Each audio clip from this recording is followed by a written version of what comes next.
For those of you who are not familiar, Altered Beast is a side-scrolling beat-em-up released by Sega for the Genesis and for the Mega Drive in 1988.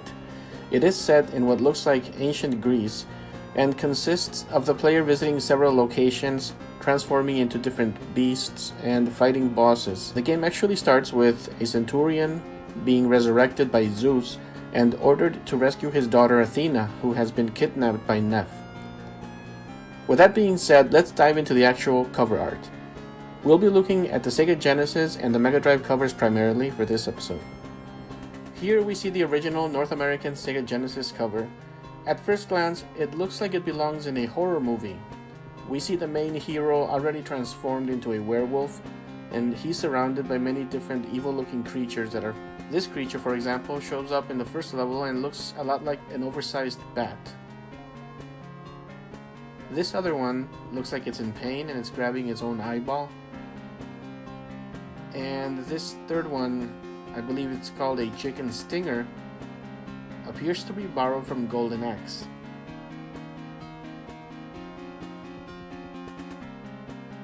The heavy use of yellow and brown really make the cover stand out of the black grid background, which is common in many Genesis games at the time. Here we have the cover used in the Japanese Mega Drive game.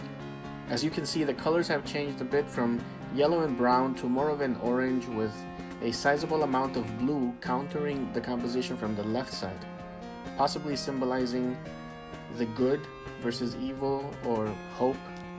Coming back to the main hero, we can see that the body is that of an incredibly fit human male with very little fur. Muscles are not too exaggerated, and in fact I would even say that he looks to be on the skinnier side. His head, however, is extremely hairy and is almost all wolf with very little human characteristic, if any. This is very reminiscent of American 1980s horror movies where the werewolf often kept his human body. Movies like Teen Wolf, Michael Jackson's Thriller, although they have more hair, they still keep their humanoid body.